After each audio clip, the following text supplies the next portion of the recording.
Dale Earnhardt Jr. recently made a statement that has every longtime NASCAR fan talking. In a conversation on Kevin Harvick's Happy Hour podcast, Dale Jr. didn't hold back.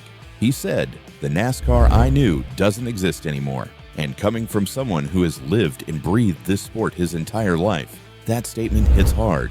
But what exactly does he mean? Let's break it down, because Dale Jr. isn't just any retired driver. He's the son of Dale Earnhardt Sr., one of the most legendary names in racing.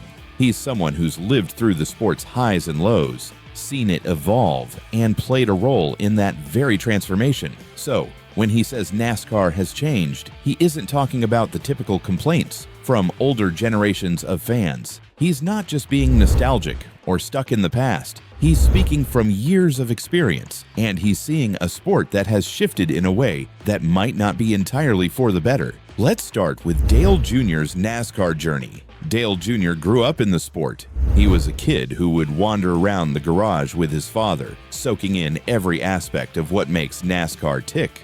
As the son of a racing legend, it wasn't just about watching races for him. It was about living NASCAR every day.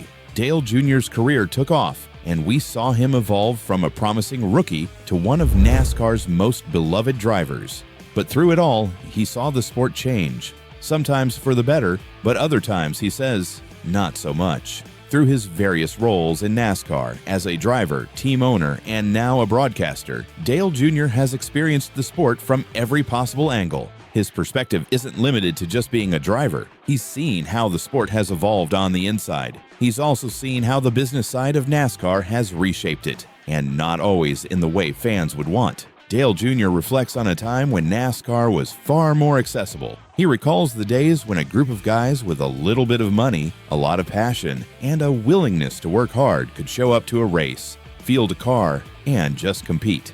It didn't take a fortune. It took the drive to make it happen. He shared that back in the day, we could wake up one morning and say, "Let's build a car and enter a race." This was the NASCAR of the 80s and 90s, a time when a true underdog story could unfold at any given race. Teams could roll in with a self-built car, minimal backing, and face off against the big names. And sometimes those teams pulled off surprising performances. There was room for the dreamers, the risk-takers, and the up-and-comers. But that world, it's gone now. Fast forward to today, and NASCAR is a completely different animal. Now, it's not just about having a fast car or an experienced driver. Today, the sport is more commercialized than ever. It's a multi-billion-dollar business with massive sponsorship deals, TV contracts, and, more recently, charters that control who gets to race. In essence, charters are now required to compete in the NASCAR Cup Series. They were introduced in 2016 to help bring long-term stability to teams. While that was the intention, the side effect has been to lock out smaller teams and individuals who don't have the money to buy into the sport. The price for a charter? Well, right now it sits at a cool $40 to $50 million. Think about that, $40 to $50 million just to get into the game. When Dale Jr. reflects on the introduction of charters, he admits that, looking back, he regrets not buying one when they were first introduced. Back then, they were far more affordable, and he thought there was always time to jump in if he ever wanted to field a team. Now, that option feels almost out of reach for many, including someone like Dale Jr. He says, "The NASCAR I knew, in terms of just being able to field a car and go race, doesn't exist anymore. And for fans of the sport, that's a hard pill to swallow, because it speaks to a much larger issue: access to the sport.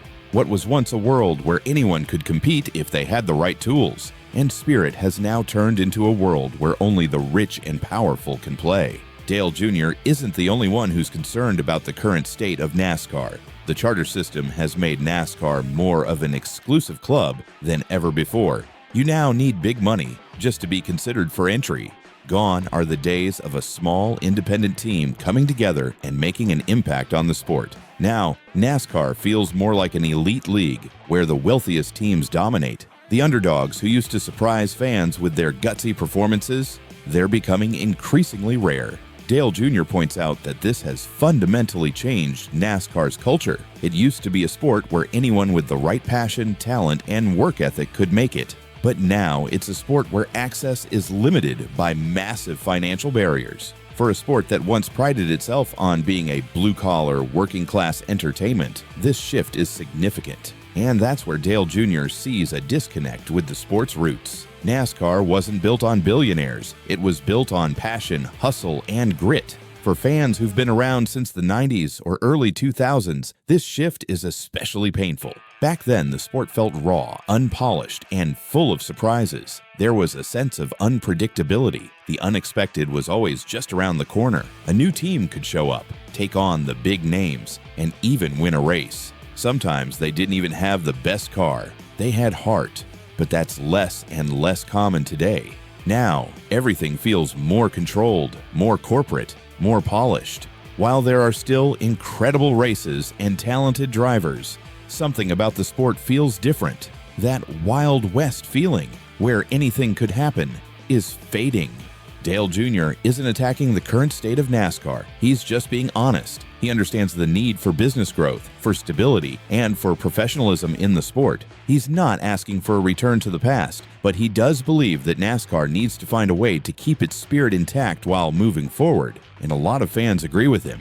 If NASCAR doesn't take a step back and reflect on what made it special, it risks losing what made it unique in the first place. The unpredictability, the underdog stories, the moments that kept fans on the edge of their seats. So, what does this mean for the future of the sport? Will NASCAR continue down this path of rising barriers to entry, or will it find a way to balance the corporate side with the roots that made it great?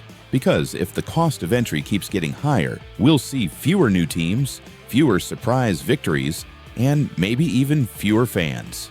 And that's not the NASCAR Dale Earnhardt Jr. or millions of fans fell in love with. As we look to the future, maybe it's time for NASCAR to reflect and ask itself some hard questions. Is this current system really serving the spirit of racing? Is the sport slowly pushing away the people who made it great in the first place? Can NASCAR maintain its connection with its roots, even as it grows into a global juggernaut? These are important questions that need answers if NASCAR wants to continue thriving. So what do you think? Has NASCAR lost its roots? Or is this just the way the sport needs to evolve in a modern world? Drop your thoughts in the comments. We'd love to hear from you. And if you enjoyed this breakdown, don't forget to hit that subscribe button for more NASCAR stories every week. Thanks for watching, and we'll see you in the next one.